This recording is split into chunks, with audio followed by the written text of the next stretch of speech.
தேசிய தமிழக சுவாசங்களின் தமிழ் சகோதர சகோதரிகள் வணக்கம். ஜூலை 15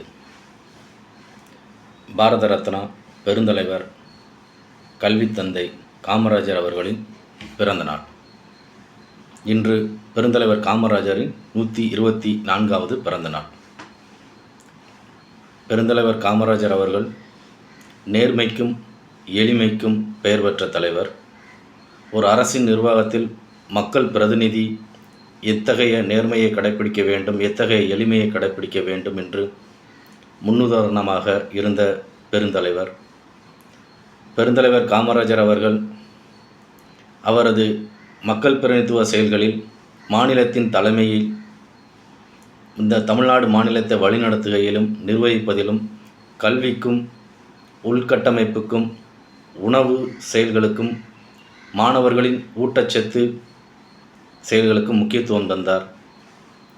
நிகழ்காலத்தில் பாரத ரத்னா பெருந்தலைவர் காமராஜர் அவர்களின் பெயரில் மதுரையில் பல்கலைக்கழகங்கள் இருக்கிறது.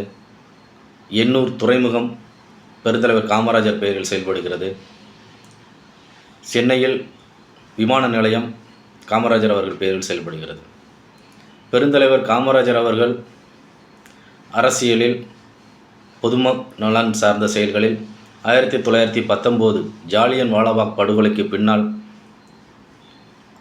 பொதுநலன் சார்ந்த அரசியலில் செயல்பட்டார்.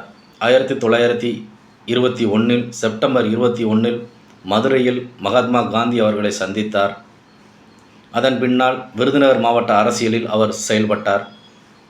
1933 ஜூன் 23ஆம் தேதிகளில் விருதுநகர் நகராட்சிக்கான தேர்தல் நடைபெற்றது. அந்த தேர்தலில் தலைவராக போட்டியிட காமராஜர் அவர்கள்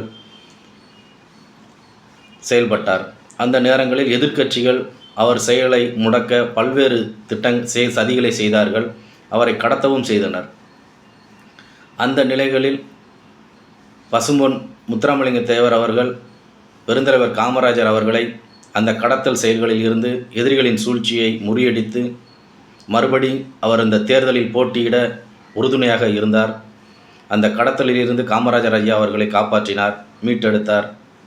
அதற்கு பின்னால் வரி கட்டுபவர்கள்தான் தேர்தலில் போட்டியிட முடியும் என்ற நிலை இருந்தது. அந்த நிலையில் பெருந்தலைவர் காமராஜர் அவர்களுக்கு சகோதரனாக பசும்பொன் முத்துராமலிங்க தேவர் அவர்கள் உறுதுணையாக இருந்து அந்த தேர்தலில் போட்டியிட துணையாக இருந்தார். அதன் பின்னால் அந்த தேர்தல்களில் வெற்றி பெற்றார் காமராஜர் அவர்கள்.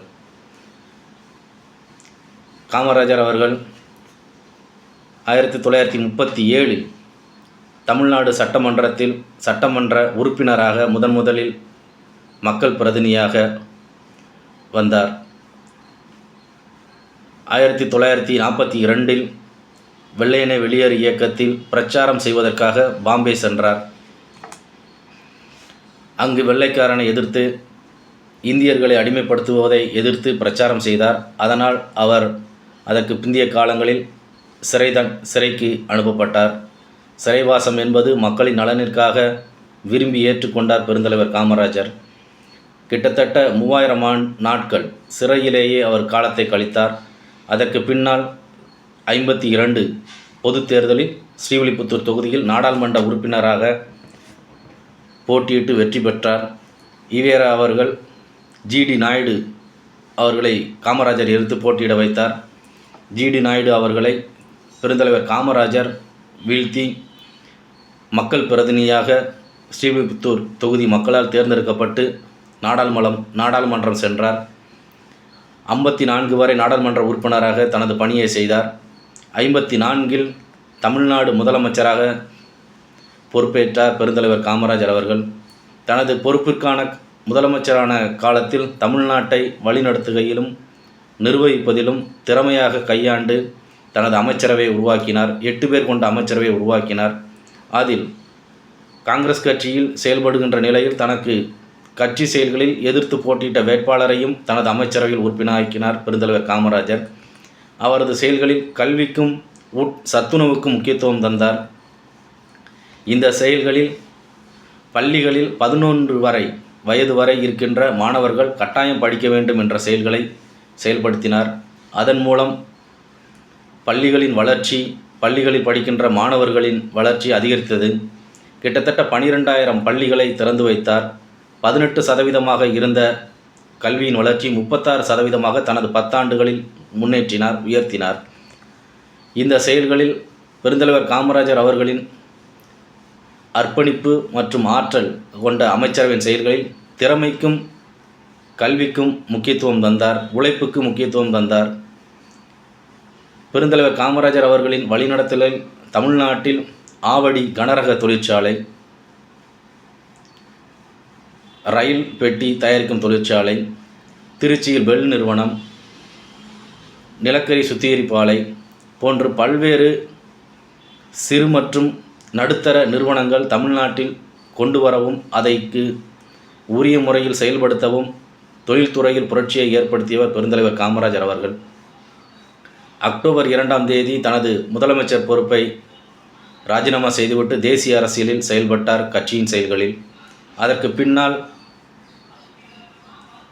63இல் தேசிய அளவில் தலைவராக பொறுப்பேற்றார். 2 பிரதமர்களை அந்த பாரதத்திற்கு கொண்டு வருவதற்கு உறுதுணையாக இருந்தார். லால் பகதூர் சாஸ்திரி மற்றும் இந்திரா காந்தி அவர்கள் இந்தியாவின் பிரதமராக வருவதற்கு ஒரு கட்சியின் தேசிய தலைவராக பல்வேறு வகைகளில் உறுதுணையாக இருந்தார் பெருந்தலைவர் காமராஜர். 1965இல் மக்களின் அடிப்படை தேவையான உணவு என்பது மத்திய அரசின் செயல்களில் அனைவருக்கும் கொடுக்கப்பட வேண்டும் என்ற திட்டத்தை கொண்டு வந்தார். அதன் அடிப்படையில் ரேஷன் கடைகளில் பொது விநியோக அரிசி கொடுப்பது என்ற முறை நடைமுறைப்படுத்தப்பட்டது. அது இன்று வரை கொடுக்கப்பட்டு கொண்டு இருக்கிறது. நிகழ்காலத்தில் அன்ன யோஜனா திட்டம் போன்று நாடு முழுக்க பல்வேறு மாநிலங்களுக்கு மத்திய அரசு அரிசி உணவுகளை கொடுக்கிறது. இந்த திட்டத்திற்கு அடித்தளமிட்டவர் பெருந்தலைவர் காமராஜர், இந்திய தமிழர் காமராஜர் என்பதை பெருமிதம் கொள்வோம்.